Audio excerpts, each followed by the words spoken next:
पहलगाम दहशतवादी हल्ल्यानंतर भारत सरकारने पाकिस्तान सोबतचा व्यापार पूर्णपणे थांबवण्याचा निर्णय घेतलाय।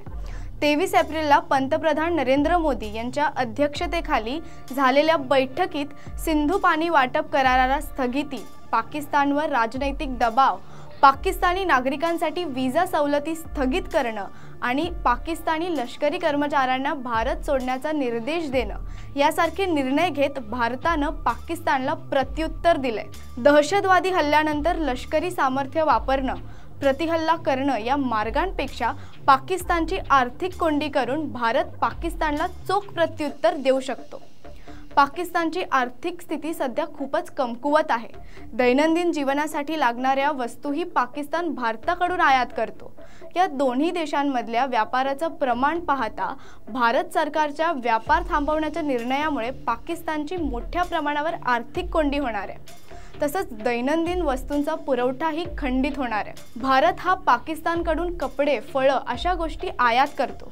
मात्र भारताकडून पाकिस्तानामध्ये अत्यावश्यक वस्तूंसह अनेक वस्तू निर्यात केल्या जातात। यामध्ये औषधी, वैद्यकीय उपकरणं, अन्नपदार्थ, सेंद्रिय खत, गुरांचा चारा, लोखंड, स्टील अशा विविध क्षेत्रातल्या वस्तूंचा समावेश आहे।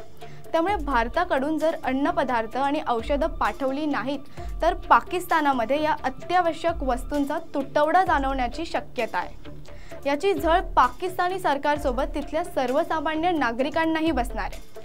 ग्लोबल ट्रेड रिसर्च इनिशिएटिव्ह संस्थेच्या अहवालानुसार भारत आणि पाकिस्तान या दोन्ही देशांमधला व्यापार अधिकृतरित्या थांबवण्यात आलाय।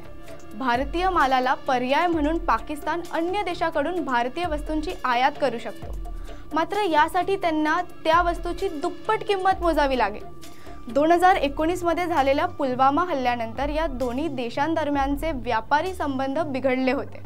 त्यावेळी भारताने पाकिस्तानचा मोस्ट फेवर्ड नेशन हा दर्जा काढून टाकला होता आणि पाकिस्तानातून आयात केल्या जाणाऱ्या वस्तूंवर थेट 200% कर लादला होता। भारताच्या या निर्णयानंतर पाकिस्तानने भारतासोबत व्यापारी संबंधांना स्थगिती दिली होती आणि तेव्हापासून या दोन्ही देशांदरम्यान अधिकृत व्यापार बंद झाला होता। या काळात फक्त औषधांची निर्यात केली जायची। एप्रिल 2024 ते जानेवारी 2025 या कालावधीत भारताने पाकिस्तानात तब्बल 450 दशलक्ष अमेरिकन डॉलरची निर्यात केली आहे। या निर्यातीमध्ये प्रामुख्याने औषधी, औषध बनवण्यासाठीचे घटक, साखर, ऑटो पार्ट्स आणि खतांचा समावेश आहे।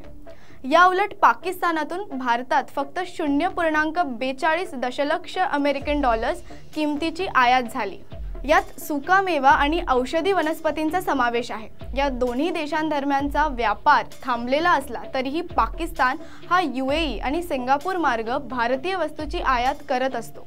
या व्यापाराची किंमत साधारणतः 10 अब्ज अमेरिकन डॉलरच्या घरात आहे। यामध्ये केमिकल्स, कॉटन, चहा पावडर, कॉफी, कांदा, टोमॅटो, साखर, मीठ, लोखंड, स्टील आणि ऑटो पार्ट्सचा समावेश आहे।